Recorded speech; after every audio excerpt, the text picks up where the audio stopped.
Direct tax code 2025 आजकल दोस्तों आप जानते ही हैं बहुत ज़्यादा चर्चा में है, क्योंकि ये बताया जा रहा है कि जो इनकम टैक्स एक्ट 1961 है, जो कि हमारा करंट एक्ट है, उसको ये रिप्लेस कर देगा।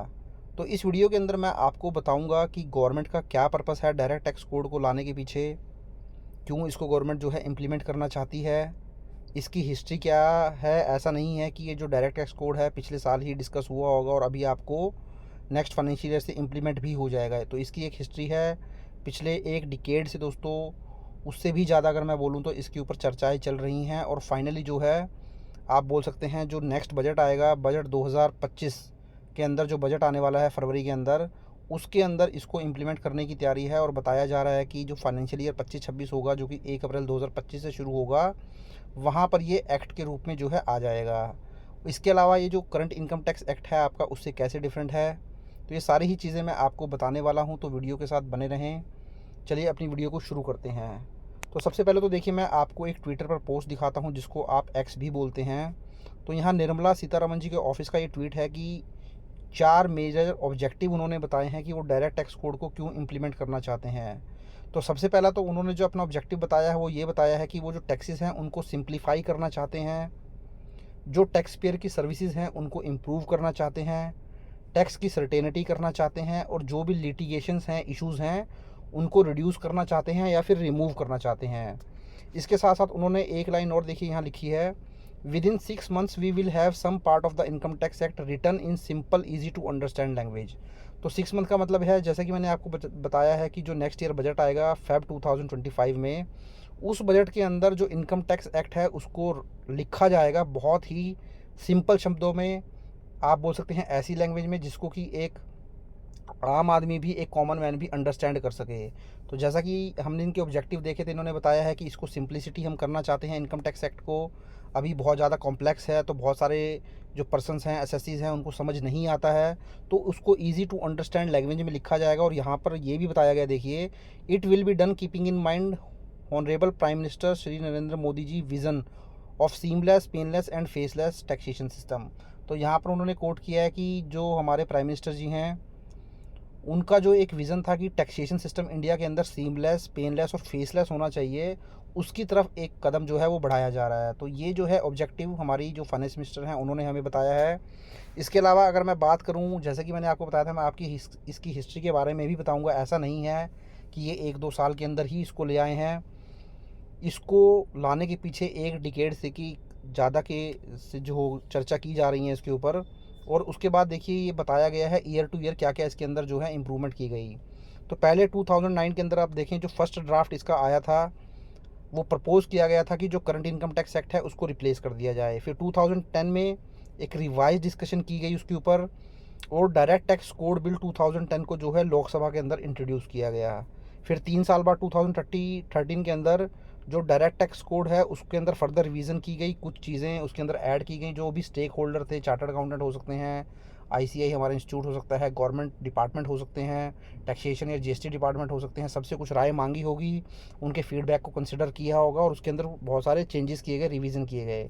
फिर 4 साल के बाद 2017 के अंदर आप देख सकते हैं एक 6 मेंबर टास्क फोर्स जो है उसके लिए गठित की गई, जो कि न्यू डायरेक्ट टैक्स लॉ को जो है दोबारा से ड्राफ्ट करने में इन्वॉल्व थी। 2024 के अंदर अनाउंसमेंट की गई डायरेक्ट टैक्स कोड इमेंट introduction by finance minister Sitharaman ji. तो ये बजट के अंदर जो है हमारी फाइनेंस मिनिस्टर ने, उन्होंने अनाउंस कर दिया था कि जो नेक्स्ट फाइनेंशियल ईयर है उसे हम डायरेक्ट टैक्स कोड जो है इम्प्लीमेंट कर देंगे। और 2025 में, जैसा कि मैंने आपको बताया है, बजट 2025 में इसको इंट्रोड्यूस भी कर दिया जाएगा। अगर मैं यहाँ पर आपकी बात करूँ, जो मेरा करंट इनकम टैक्स एक्ट है उससे ये कैसे डिफरेंट है, तो देखिए, जैसा कि मैंने आपको सबसे पहला पॉइंट ये बताया था सिंप्लीफिकेशन को लेकर। अभी जो हमारा इनकम टैक्स एक्ट है उसके अंदर बहुत सारे सेक्शन दिए होते हैं, उन सेक्शन के साथ बहुत सारी एक्सप्लेनेशन और प्रोवाइज़ो दिए होते हैं दोस्तों। तो अब यहाँ पे कहना ये है गवर्नमेंट का कि जो डीटीसी आएगा उसके अंदर सेक्शन के साथ ये जो एक्सप्लेनेशन और प्रोवाइज़ो दिए होते थे, हम इनको जो है नहीं रखेंगे, ताकि ईजी टू अंडरस्टैंड लैंग्वेज हो और छोटा रखा जाए, किसी भी चीज़ को बहुत ज़्यादा कॉम्प्लेक्स ना बनाया जाए।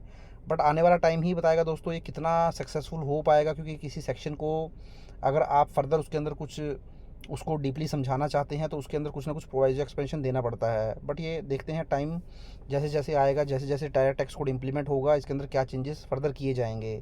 इसी तरीके से रेजिडेंशियल स्टेटस की अगर मैं बात करूँ तो आज के टाइम में रेजिडेंट, नॉन रेजिडेंट तो होते ही हैं, उसके साथ साथ नॉन ऑर्डनरी रेजिडेंट भी होते हैं। बट अब इनको जो है देखिए केवल रेजिडेंट और नॉन रेजिडेंट की कैटेगरी में ही डिवाइड कर दिया जाएगा। असेसमेंट ईयर और फाइनेंशियल ईयर, या आप बोल सकते हैं प्रीवियस ईयर का कंसेप्ट अब ख़त्म कर दिया जाएगा। डायरेक्ट टैक्स कोड के अंदर केवल फाइनेंशियल ईयर ही चलेगा। वहीं टैक्सेशन ऑन डिस्ट्रीब्यूटेड इनकम को लेकर देखिए ये जो होती है एग्जाम्प्ट होती है एलआईसी और म्यूचुअल फंड के ऊपर, बट डायरेक्ट टैक्स कोड के अंदर इसके ऊपर भी 5% टैक्स लगा दिया जाएगा। इसी तरीके से लॉन्ग टर्म कैपिटल गेन को लेकर चेंजेस कर दिए जाएंगे, जहाँ पर इसको नॉर्मल इनकम ट्रीट किया जाएगा और इंडेक्सेशन के बेनिफिट भी दिए जाएंगे। डिविडेंड जो टैक्सेशन होता है उसको चेंज कर दिया जाएगा। एसएससी की डेफिनेशन को चेंज कर दिया जाएगा। जो टैक्स रेट होगा अल्ट्रा रिच मीन्स ऐसे पर्सन जिनकी इनकम 10 करोड़ से ज़्यादा है, अभी क्या है 30% टैक्स उनके ऊपर लग जाता है प्लस 15% सरचार्ज लग जाता है। अब इसको भी फ्लैट रेट 35% कर दिया जाएगा। टैक्स ऑडिट को लेकर बताया जा रहा है कि अभी केवल चार्टर्ड अकाउंटेंट्स ही ऑडिट कर सकते हैं, बट डायरेक्ट टैक्स कोड आने के बाद आपकी कंपनी सेक्रेटरी और कॉस्ट अकाउंटेंट भी कर पाएंगे। पर दोस्तों देखिए ये लॉजिकल थोड़ा सा मुझे नहीं लगता है, क्योंकि जो टैक्स ऑडिट किया जाता है, जो सीए का कोर्स होता है, चार्टर्ड अकाउंटेंट जो करते हैं, वहाँ पर टैक्स ऑडिट के ऊपर आप बोल सकते हैं ऑडिटिंग जो सब्जेक्ट होता है उसके ऊपर बहुत ज़्यादा फोकस किया जाता है, अकाउंटिंग के ऊपर, इनकम टैक्स के ऊपर। वहीं अगर मैं बात करूँ कंपनी सेक्रेटरी और कॉस्ट अकाउंटेंट के लिए, तो कॉस्ट अकाउंटेंट के अंदर जो होते हैं वहाँ पर आईसीडब्ल्यू का जो कोर्स होता है सीएमए का, उसके अंदर कॉस्टिंग के ऊपर बहुत ज़्यादा फोकस किया जाता है। और इसी तरीके से जो कंपनी सेक्रेटरी करते हैं उनके ऊपर जो कंपनी लॉ होता है उसके ऊपर बहुत ज़्यादा फोकस किया जाता है। तो हो सकता है आने वाले टाइम में जो ये सिलेबस हैं इनके उसके अंदर भी कुछ चेंजेस किए जाएँ, क्योंकि अगर यहाँ पर लाइबल बनाया जाएगा उनको टैक्स ऑडिट के लिए, तो वहाँ पर उनको ऑडिटिंग और इनकम टैक्स के ऊपर बहुत ज़्यादा फोकस करना पड़ेगा, जो कंपनी सेक्रेटरी इंस्टीट्यूट हैं और जो आईसीडब्ल्यू या सीएमए इंस्टीट्यूट हैं। चलिए अब मैं आपको फाइनली बताता हूँ कुछ और चीज़ें गवर्नमेंट का इसके पीछे क्या पर्पस है। वो गवर्नमेंट चाहती है कि जो टैक्स बेस है उसको वाइड कर दिया जाए, ज़्यादा से ज़्यादा लोगों को इसके अंदर कवर किया जाए। कवर करने के लिए गवर्नमेंट क्या करेगी, जो टीडीएस और टीसीएस के आपके रेट हैं उनको लोअर कर देगी। आपने बजट के अंदर देखा भी होगा, जो आपके 5% के रेट थे उनको 1% या 2% कर दिया गया, जो 10% के रेट थे 5% कर दिया गया।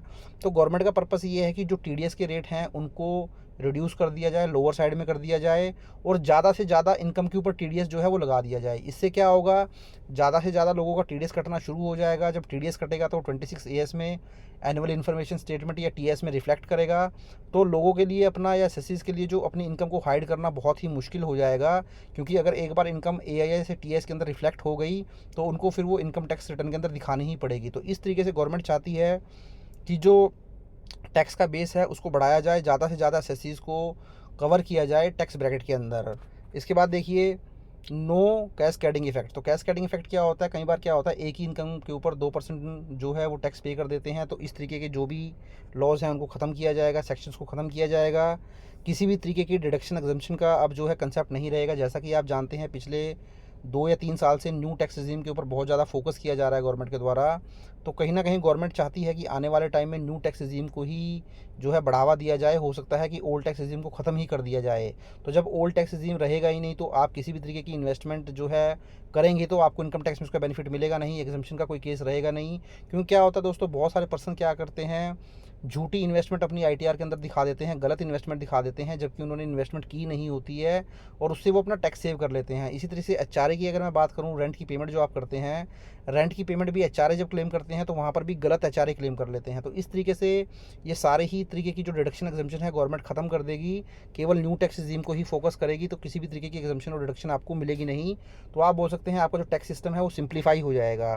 वहीं अगर मैं बात करूँ triple E benefit to investment, जो अभी आपकी इन्वेस्टमेंट होती हैं वो ट्रिपल ई वाली भी होती हैं, अदर देन ट्रिपल ई वाली भी होती हैं। ट्रिपल ई का मतलब होता है एग्जम्प्ट एग्जम्प्ट एग्जम्प्ट।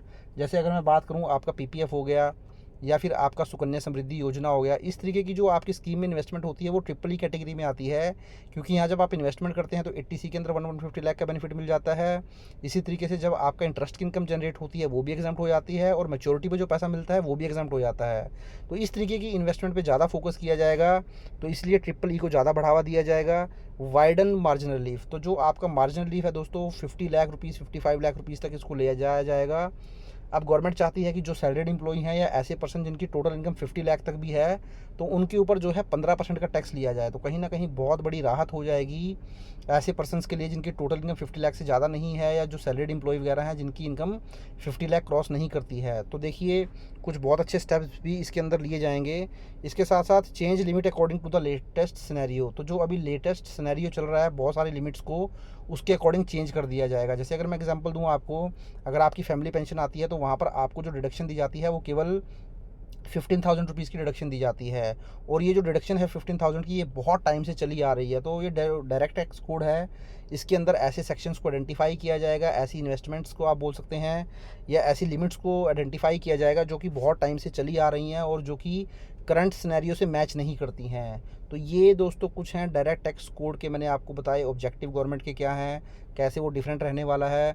बट जो मैंने यहाँ पे आपको चीज़ें बताई हैं दोस्तों कि इनकम टैक्स एक्ट से कैसे डिफरेंट होगा, ये कुछ लिमिटेड ही हैं, क्योंकि एक्ट तो बहुत बड़ा होता है, तो उसके अंदर बहुत सारे चेंजेस आपको टाइम के साथ देखने को मिलेंगे। तो आई होप वीडियो आपको अच्छा लगा होगा। वीडियो अच्छा लगा तो उसको लाइक करें, शेयर करें, और चैनल को सब्सक्राइब नहीं किया है तो चैनल को भी ज़रूर सब्सक्राइब कर लें। Thank you very much, have a nice day, take care.